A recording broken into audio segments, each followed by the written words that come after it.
मीनारे घोटे आशीष आवाज़ हरे गलाते पढ़ो नमाज़ हय्या अला सलाह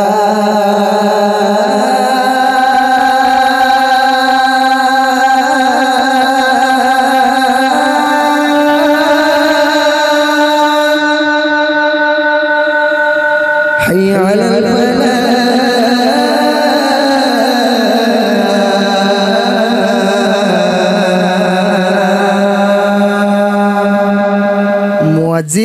मस्जिदे बोलছে হাইয়াল ফালা আর মসজিদের ধারে পাশে যারা ছিল বলতে তাড়াতাড়ি করে পালা ইমাম সাহেব আর মুয়াজ্জিন তোরা দুজন মিলে চালা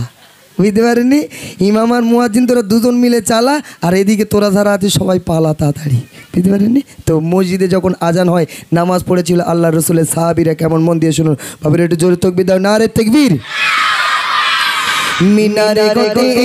आशीष आवाज़ हरे गलाते पढ़ो नमाज़ मीनारे घोटे आशीष आवाज़ हरे गलाते पढ़ो नमाज़ मीनारे घोटे आशीष आवाज़ हरे गलाते पढ़ो नमाज़ पढ़ले नमाज़ पाबे गो मिराज पढ़ले नमाज़ पाबे गो मिराज पढ़ले नमाज़ पाबे गो मिराज गति से नमाज़ मीनारे घोटे आशीष आवाज़ हरे गलाते पढ़ो नमाज़ मीनारे घोटे आशीष आवाज़ हरे गलाते पढ़ो नमाज़ नमाज पढ़ेছিল হযরত আলী ধীরে জগমগ হয়ে বলিয়া বলে নামাজ পড়েছিল হযরত আলী ধীরে জগমগ হয়ে বলিয়া বলে দয়ার নবী বলে এক সাহাবী আলীর নামাজ চল পার করতে তবু বুঝছি পার করতে তবু বুঝছি তবু আলী পড়ে नमाज़ मीनारे घोटे आशीष आवाज़ हरे गलाते पढ़ो नमाज़ मीनारे घोटे आशीष आवाज़ हरे गलाते पढ़ो नमाज़ हज़रत अली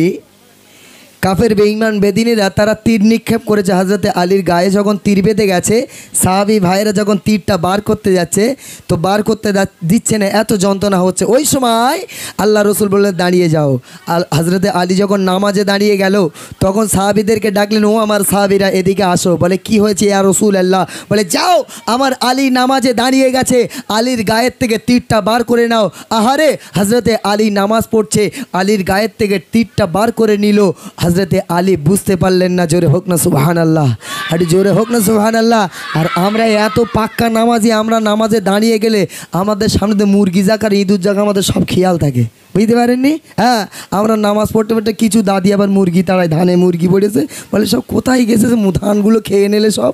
বুঝতে পারেননি বলছে দেখুন কত সুন্দর ভাষায় তালেগা সাহাবী পড়তো সালাত সবার আগে শেষ করে ইবাদত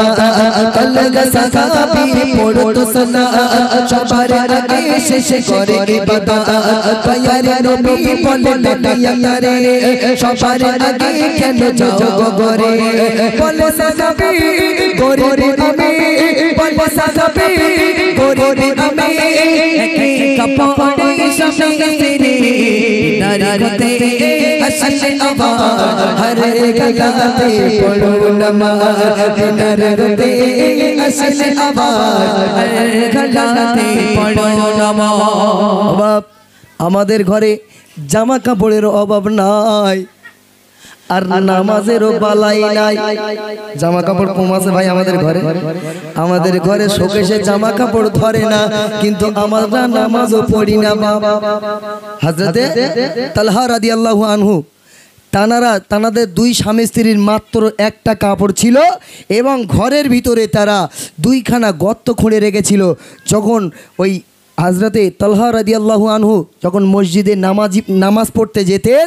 তো তানার স্ত্রী উলঙ্গ অবস্থায় একটা গর্তের ভিতরে বসতেন কাপড়টা খুলে স্বামীকে দিতেন স্বামী পরে নামাজ পড়তে যেতেন স্বামী নামাজ পড়ে এসে আবার ওই পাশের গর্তের ভিতরে ঢুকে কাপড়টা খুলে স্ত্রীর গর্তের ভিতরে ছড়িয়ে দিতেন, সেই কাপড়টা স্ত্রী পরে নামাজ পড়তেন। আহারে, তারা নামাজ কোনো দিন কাজা করেনি, কিন্তু আমাদের কাপড়েরও অভাব নাই, শোকেশে কাপড় ধরে না, কিন্তু আমরা নামাজও পড়ি না বাপ, বুঝতে পারেননি? আবার আমরা এত সুন্দর পাক্কা নামাজি, সাহাবীদের নামাজ আগে কবুল হবে না, আমাদের নামাজ কবুল হবে কেন বলেন দিনই? আমরা যাই সবার মানে লাস্টে আর আসি সবার আগে, আবার ছেঁড়া জুতো পাইতে যাই, নতুন জুতো পাইতে বাড়ি আসি,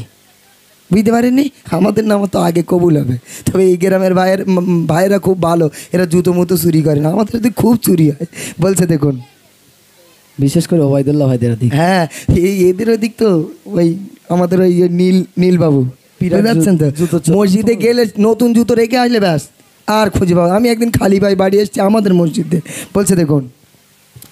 জান্নাতে ঘোষণা ছিল জায়গা উমর থেকে 10 জন সাহাবার, জান্নাতে ঘোষণা ছিল জায়গা